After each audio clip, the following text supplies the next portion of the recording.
Saya ulang dah itu ni, tapi saya tak mau nak ulang dah jenis ketiga kategori dosa tu. Tapi tak habaq, kut tak tahu. Habaq, duk habaq 2-3 kali dah. Maklum ni pula jenis rajin menulis, korang baca. Habaq balik lah, tulis balik. Tulis balik. Tulis. Yang Nabi kata, Nabi habaq, dosa ni ada 3 jenis. Nabi kata, dosa ni maklum oi, dia ada 3 jenis. Jenis dosa yang pertama, hak Allah Ta'ala tak ampun. Dosa apa Ustaz? Hak Allah Ta'ala tak ampun. Dosa hang syirik dekat dia.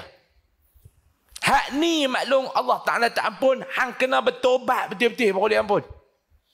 Dosa hang pi syirik dia. Hang ni korang aja. Hang pi syirik dia. Dia tak ampun dosa tu. Ni yang pertama. Yang kedua, dosa yang hang dengan dia. Yang ni dia maafkan, dia ampunkan. Dosa hang dengan dia. Yang pertama, dia tak ampun. Yang kedua, dosa hang dengan dia. Dosa hang dengan dia ni lagu mana? Contoh, dosa maklum tinggal semayang. Maklum ni dulu cuti. Allah Ta'ala bagi cuti. Mai satu peringkat. Allah Ta'ala cabut balik cuti tu dah pencin. Tapi maklum pergi cuti hari. Hak tu dosa maklum dengan dia. Betul tak? Dulu waktu maklum dalam perkhidmatan, dia ada cuti. Hak Allah Ta'ala bagi cuti dalam perkhidmatan. Lepas tu maklum pun dah habis dah perkhidmatan. Pencin apa semua dah. Allah Ta'ala tak bagi cuti dah kat maklum. Tapi maklum nak ambil kau ambil. Hak tu maklum dengan dia. Maklum pun tobat, maklum minta ampun, maklum tobat, maklum pun istighfar apa qada. Lepas tu buat balik. Lagu tu. Hak jenis tu dosa maklum dengan dia. Hak tu maklum istighfar, maklum buat baik macam tadi macam kita duk bahas hadis pertama, jalan. Hak nombor 3. Hak nombor 3 ni dia tak lepas maklum. Dia takkan lepas maklum. Hak nombor 3 ni dosa dia takkan lepas maklum. Dia takkan lepas. Dosa apa Ustaz yang dia takkan lepas ni? Nombor 3 ni yang dia tak lepas ni dosa apa dia?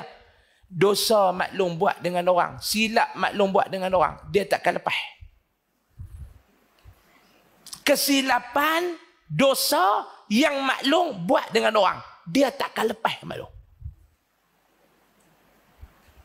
Sampai Nabi cerita kepada Abu Hurairah. Ni nombor 3 tadi ni. Yang dia orang kena naya ni. Nabi cerita dekat Abu Hurairah. Bukan takat dosa dengan manusia. Seekor kambing dogoi yang ditanduk oleh kambing yang bertanduk. Bila dia mengadu di hadapan Allah di akhirat. Allah akan bagi hak kambing dogoi itu. Untuk dia tanduk balik kambing hak tanduk dia tu. Ni dosa. 3 jenis dosa. Hak pertama dia tak ampun. Hak kedua dia ampun. Hak ketiga dia tak lepas. Balik renung, mudah-mudahan Allah Ta'ala berkati kita. Mukadimah kita tu mudah-mudahan ada manfaat untuk kita bersama. Wallahu a'lam.